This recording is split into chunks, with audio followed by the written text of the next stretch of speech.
तो मेरे ख्याल से आपको पूरा क्लियर आ रहा होगा। तो देखो हम आपको बताते हैं कि what is beta oxidation of fatty acid. देखो बहुत ही इंपॉर्टेंट कॉन्सेप्ट है, बहुत ही इजी कॉन्सेप्ट है, ठीक है। और ये ज्यादा चांस बनते हैं यूनिवर्सिटी एग्जाम्स में आने के। तो देखो beta oxidation of fatty acid का अगर डेफिनेशन देखते हैं तो होगा beta oxidation is defined as the oxidation of fatty acid on the beta carbon, is the fatty acid on the beta carbon. देखो मतलब क्या होगा कि आपको बीटा कार्बन के बारे में आइडिया होगा कि बीटा कार्बन क्या होता है। मान लो जैसे कि ये एक कंपाउंड है, ठीक है, CH2CH2CH3, ठीक है। ये हमने एक कंपाउंड लिया, तो ये कंपाउंड को हम जो कंपाउंड ये वाला ले रहे हैं, तो इस कंपाउंड में जो ये सेकंड कार्बन होगा that is your beta carbon, sorry that is your alpha carbon. जो फंक्शनल ग्रुप के बाद जो पहला कंपाउंड होगा that is the alpha and second one is the beta carbon. तो ये जो सेकंड वाला होगा वो आपका बीटा कार्बन होगा, और यही बीटा कार्बन की ऑक्सीडेशन अगर हम करवाते हैं तो आपका क्या होगा, इसी को हम लोग बोलते हैं beta oxidation of fatty acid. Beta oxidation of fatty acid define the oxidation of fatty acid.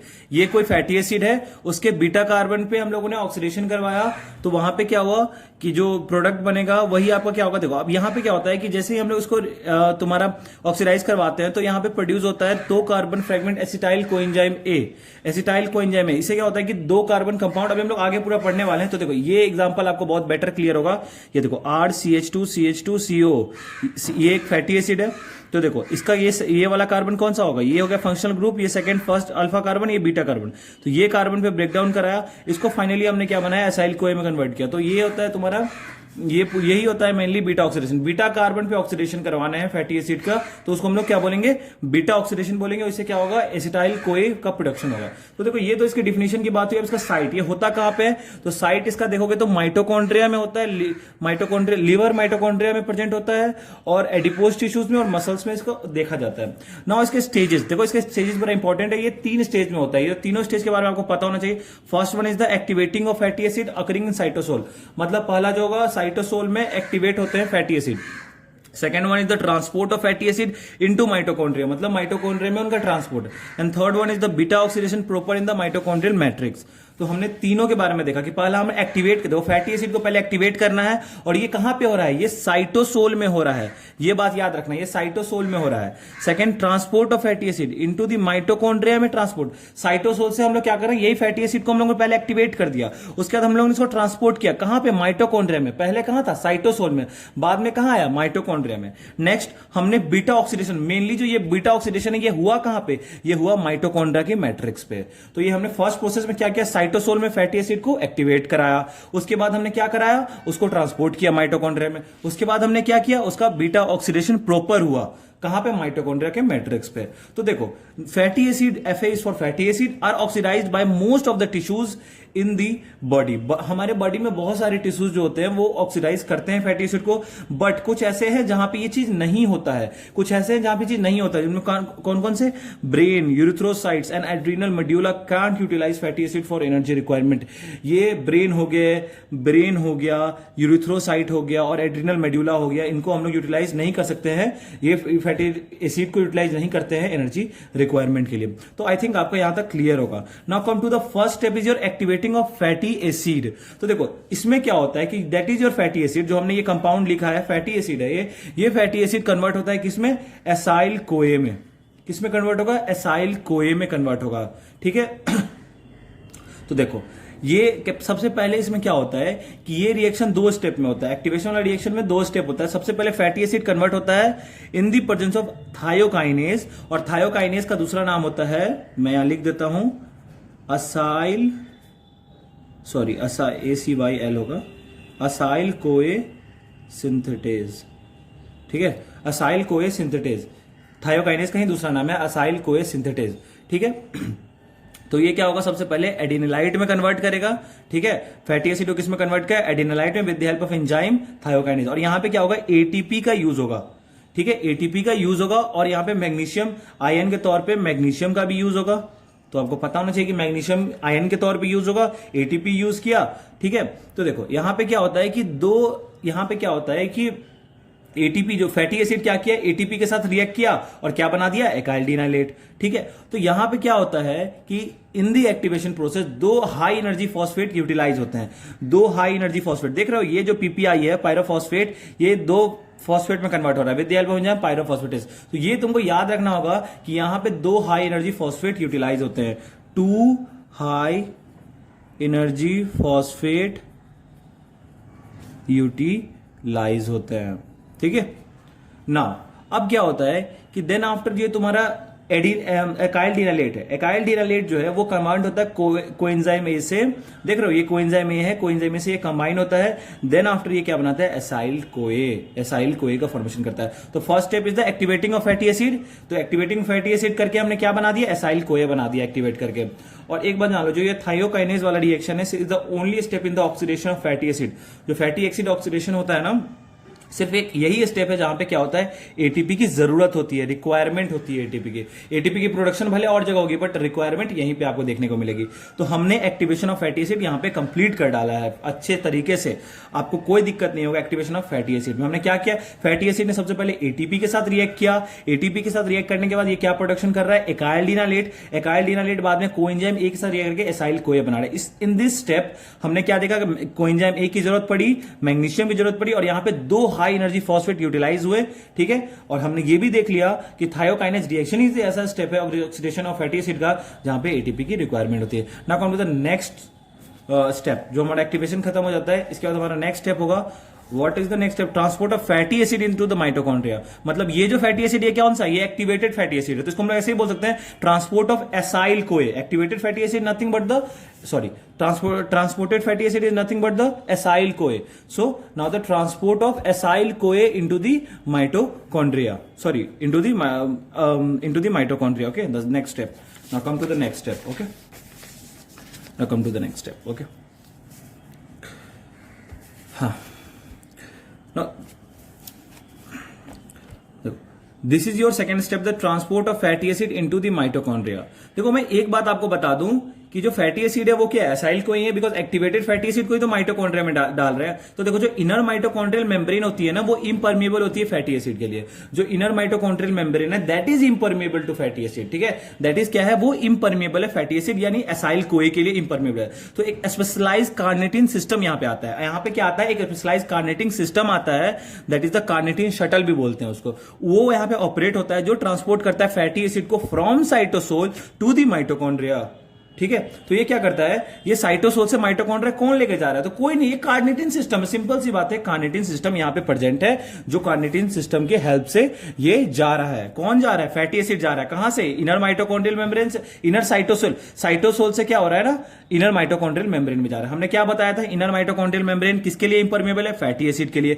तो कौन आ गया, कार्निटिन कैरियर सिस्टम आया, जो कि क्या करेगा, साइटोसोल से इनर माइटोकॉन्ड्रियल मैट्रिक्स के पास किसको पहुंचा देगा, वो पहुंचा देगा तुम्हारा किसको, फैटी एसिड को। तो देखो सबसे पहले इसमें क्या होता है कि जो एसाइल कोए है वो एसाइल कोए जो होता है वो ट्रांसफर्ड होता है to the carnitine. Acyl CoA, this is your acyl CoA, is transferred to the carnitine. ठीक है, एंड द कार्निटिन का जो मेन केमिकल नेम होता है that is the beta hydroxy gamma trimethyl amino butyrate. तो ये बड़ा इंपॉर्टेंट सी बात है कि जो एसाइल कोए है वो कंबाइन हो रहा है कार्निटिन से, और carnitine is nothing but the beta hydroxy gamma trimethyl butyrate.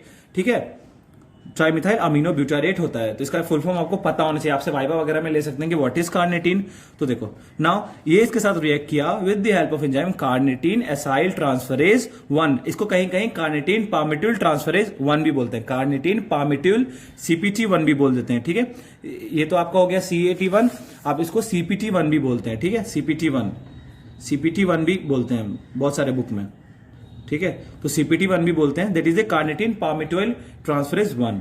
तो देखो अब क्या हुआ कि इस स्टेप में क्या हुआ कि जैसे ही ट्रांसफर किया गया कार्निटिन को एसाइल कोए, तो वो क्या बनाया, किसके लिए, वो उसको ट्रांसफर करने के लिए। तो वो बाद में क्या हुआ, एसाइल कार्निटिन का फॉर्मेशन होता है। अब ये जो एसाइल कोए क्या हुआ, देखो कोएंजाइम में अलग हो गया, यहां पे आप देख सकते हो कोएंजाइम में क्या हो रहा है, कोएंजाइम में यहां पे अलग हो गया है। अब एसाइल कोए कंबाइन किया कार्निटिन से, एसाइल कार्निटिन बना, और वही एसाइल कार्निटिन क्या होता है, ट्रांसपोर्ट होता है across the mitochondrial membrane.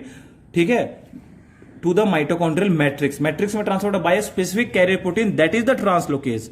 Translocase एक प्रोटीन है, ट्रांसलोकेज एक कैरियर प्रोटीन है, उसके हेल्प से ये क्या होता है, इनर माइटोकॉन्ड्रियल मेम्ब्रेन में एंट्री कर जाता है। Now come to the next point. अब देखो यहां पे एक और एंजाइम प्रेजेंट होता है CAT2, मतलब कार्निटीन एसाइल ट्रांसफरेज 2। यहां लिखा हुआ है फुल फॉर्म, आप बिल्कुल भी चिंता न करें। सॉरी ये रहा, आप देख सकते हो कार्निटीन एसाइल ट्रांसफरेज 1। CAT2 बोलो या CPT2 बोलो, बात बराबर ही है, ठीक। कार्निटीन पायमेटिक बहुत सारे बुक में दिया होता है CPT2। तो now come to the point is acyl carnitine. अब देखो CPT2 या CAT2 कार्निटीन एसाइल ट्रांसफरेज 2 के प्रेजेंस में जो एसाइल कार्निटीन है वो ब्रेक डाउन करता है, ठीक है। देन आफ्टर ये कंबाइन करता है जो माइटोकॉन्ड्रियल मेम्ब्रेन में जो कोएंजाइम है उससे कंबाइन करता है। देन आफ्टर ये क्या फॉर्म करता है, एसाइल कोए। तो देखो जो एसाइल कोए यहां था वो यहां चला आया, देख रहे हो, ये एसाइल कोए साइटोसोल में पहले प्रेजेंट था, अब वो आ चुका है माइटोकॉन्ड्रियल मैट्रिक्स में। और ये जो कार्निटीन था, ये कार्निटीन वापस से कहां चला गया, ये कार्निटीन वापस से चला गया साइटोसोल में फॉर द रीयूज।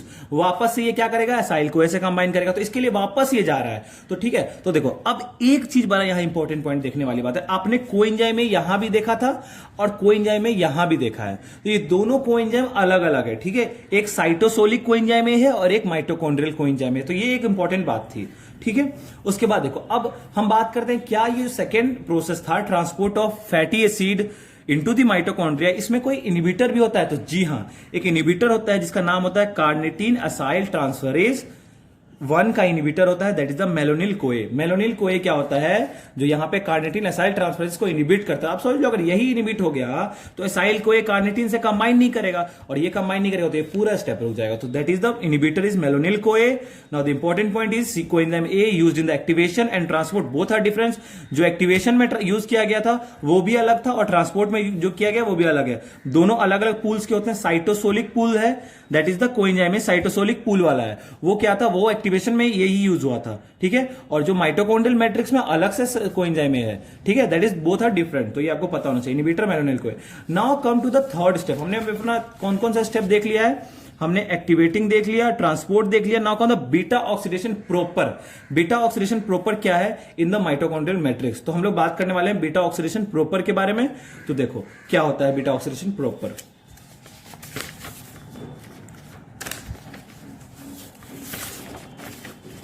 सॉरी, तो देखो ये रहा आपका beta oxidation proper. Beta oxidation proper जो कि कहां पे होता है, माइटोकॉन्ड्रियल मैट्रिक्स के अंदर आपको देखने को मिलेगा, ठीक है। जो कहां देखने को मिलेगा, माइटोकॉन्ड्रियल मैट्रिक्स के देखने को मिलेगा।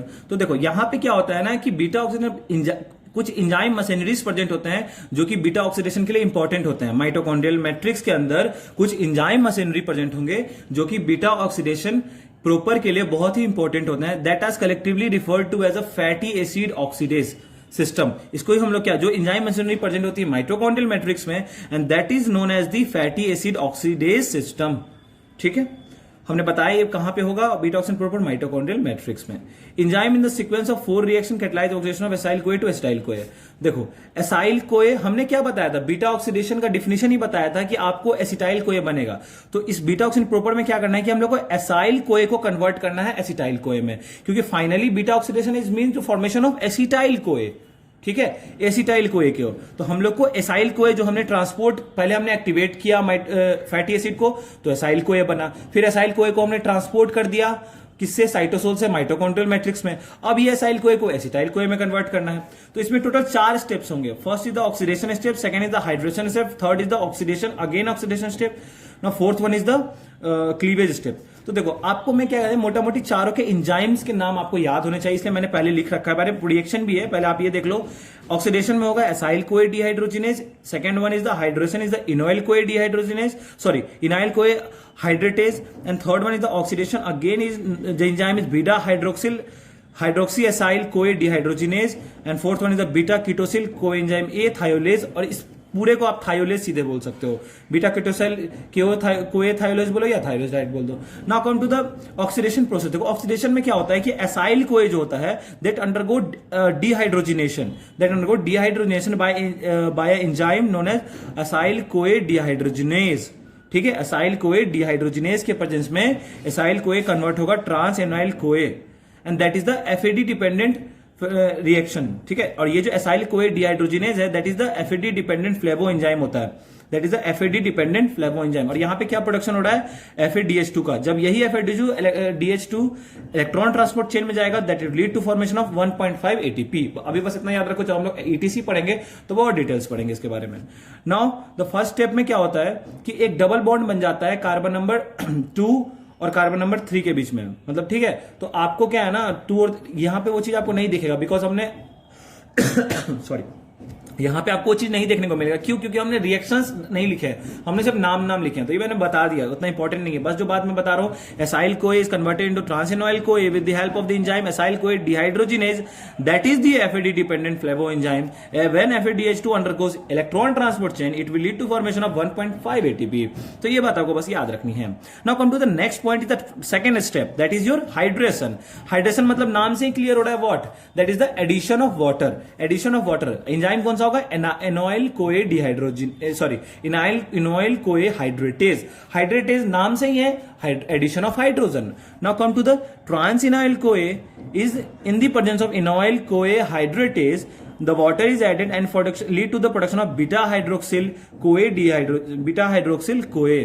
ठीक है, तो ये चीज आपको पता हो गया, बीटा हाइड्रोक्सी एसाइल कोए बना, बीटा हाइड्रोक्सी एसाइल कोए बन गया। Now the next oxidation, again oxidation is important step. क्या स्टेप है देखो, बीटा हाइड्रोक्सी एसाइल कोए, enzyme is beta hydroxy acyl CoA dehydrogenase. देखो जो एंजाइम बना है, पहले वाले में भी जो ऑक्सीडेशन था उसमें भी हमने डिहाइड्रोजिनेज देखा, नाम से याद रखो, डिहाइड्रोजिनेज लगा देना बाद में। तो बीटा हाइड्रोक्सी एसाइल है, सॉरी यहां पे ACYL है, कोए dehydrogenase, beta hydroxy acyl CoA dehydrogenase. तो ये आपको पता होना चाहिए। तो देखो beta hydroxy acyl CoA in the presence of beta hydroxy acyl CoA dehydrogenase is converted into keto acyl CoA. Keto acyl कोए में हुआ, और ये भी एक NAD प्लस डिपेंडेंट रिएक्शन है। तो इसमें क्या होता है, NAD plus is oxidise to NADH2, और जब ये NADH2 भी इलेक्ट्रॉन ट्रांसपोर्ट चेन में पार्ट लेगा तो ये it lead to formation of 2.5 ATP। तो ये बात आपको पता होना चाहिए कि ये 2.5 ATP प्रोड्यूस करेगा।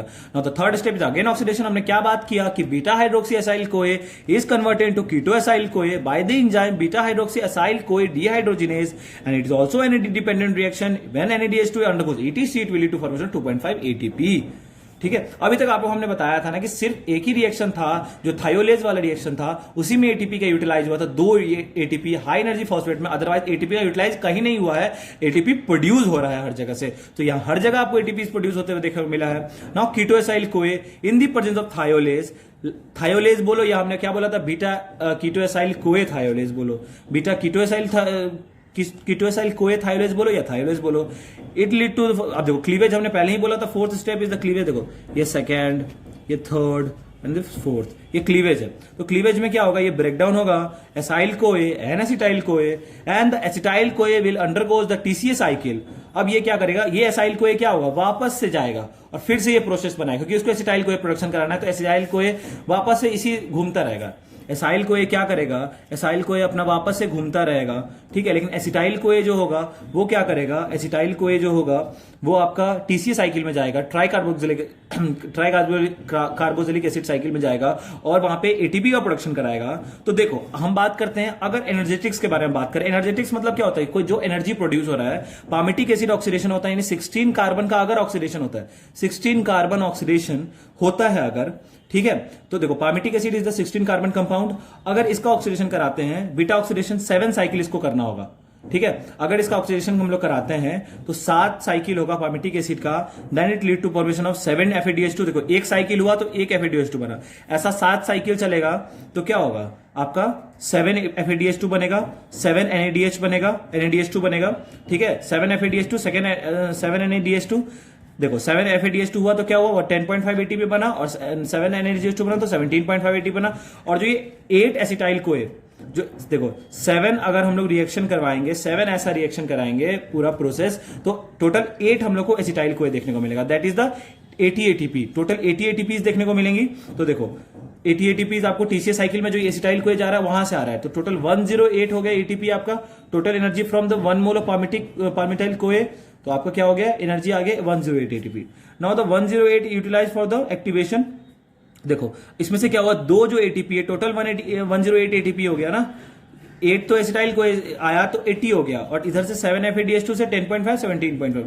तो देखो ये दो वाला जो है ना 2 ATP, ये 2 ATP हमने याद है जो हमने फर्स्ट स्टेप जो हमारा था, आई शो यू, ये वाला जो स्टेप था जिसमें हमने 2 हाई एनर्जी फॉस्फेट बनाए थे, इस पे हमने यूज कर लिया था। तो ये 2 क्या होगा, इसमें से माइनस कर देंगे तो टोटल 106 ATP यहां से प्रोड्यूस हो रहा है। अगर 7 साइकिल्स होती, अगर पामिटिक एसिड होता है तो पामिटिक एसिड में 7 साइकिल, ठीक है। वही अगर स्टेरिक एसिड होता है जो कि 18 कार्बन कंपाउंड है तो टोटल 8 साइकिल्स हो जाएंगे, ठीक है, 18 carbon. Now come to the, अब देखो इसमें कुछ डिसऑर्डर्स है आपको पता होने चाहिए। Now come to the disorders. देखो 2 इंपॉर्टेंट डिसऑर्डर्स है, दैट इज योर, वीडियो थोड़ा लंबा है बट पूरा कंप्लीटेड है इसमें, SIDS and Jamaican vomiting sickness, beta oxidation proper पूरा कंप्लीट हो जाएगा इससे। SIDS sudden infant death syndrome, देखो that is the unexpected death of the healthy infants usually overnight, मतलब रात के समय ही ये डेथ देखने को मिलता है, और इसका रियल कॉज अभी तक नोन नहीं है, बट 10% ऑफ द SIDS के जो केसेस होते हैं वो due to the deficiency of medium chain acyl CoA dehydrogenase. और ये जो medium chain acyl CoA dehydrogenase अगर तुम्हारा डिफिशियंसी हो जाएगी तो finally it will lead to the blockage of beta oxidation. अगर बीटा ऑक्सीडेशन नहीं हो पाएगा तो एनर्जी क्या होगा, एनर्जी कम हो जाएगा, हमारा एनर्जी प्रोड्यूस नहीं हो पाएगा हमारे बॉडी में, क्योंकि अभी हमने देखा ना कि 106 ATP एक बीटा ऑक्सीडेशन से आ रहा है। तो अगर यही बीटा ऑक्सीडेशन ब्लॉक है, क्योंकि medium chain acyl CoA dehydrogenase क्या करा था, तो फर्स्ट स्टेप था हमारा एसाइल कोए क्या करता, डिहाइड्रोजिनेज करके एसाइल कोए अंडरगो डिहाइड्रोजिनेशन जा रहा था ना, तो क्या प्रोड्यूस कर रहा था, जो प्रोड्यूस कर रहा था आपका, ठीक है, आपका बीटा हाइड्रोक्सी एसाइल कोए बना रहा था। तो इसमें जो तुम्हारा ट्रांसइनोइल कोए बना रहा था, तो एसाइल कोए डिहाइड्रोजिनेज क्या होगा, अगर यही डिफिशिएंसी कर जाएगा तो पूरा आपका बीटा ऑक्सीडेशन ही प्रॉपर नहीं हो पाएगा, बीटा ऑक्सीडेशन हो ही नहीं पाएगा तो एनर्जी नहीं बनेगा, एनर्जी नहीं बनेगा तो डेथ हो जाएगा। तो sudden infant death syndrome SIDS। Now the जमाइकन vomiting sickness, ये होता है ड्यू टू द अनराइप एकी फ्रूट्स, एकी फ्रूट्स के अनराइपिंग के कारण होता है, जो मतलब कच्चे होते हैं ना, जो पके नहीं होते हैं उनकी से होता है, क्योंकि उनके अंदर एक टॉक्सिक अमीनो एसिड प्रेजेंट होता है, that is known as hypoglycin A, और यही हाइपोग्लाइसिन A क्या करता है, इनहिबिट कर देता है एंजाइम एसाइल कोए डिहाइड्रोजिनेज को, दस beta oxidation of fatty acid is block. इससे क्या होता है कि beta oxidation of fatty acid finally block हो जाता है, beta oxidation of fatty acid is finally blocked, ठीक है। तो that is the main point. तो इस वीडियो में हमने बीटा ऑक्सीडेशन जो था, बीटा ऑक्सीडेशन वाला टॉपिक हमने पूरा कंप्लीट कर दिया। इसके नोट्स भी आपको मिल जाएंगे हमारे टेलीग्राम अकाउंट पे, सारे चीज अवेलेबल हो जाएंगे। तो ये बीटा ऑक्सीडेशन फैटी एसिड जो है ये हमने पूरा कंप्लीट कर दिया है। मेरे ख्याल से आपको कोई दिक्कत नहीं हो, अगर कोई दिक्कत है तो कमेंट बॉक्स में मैसेज करें, ठीक है।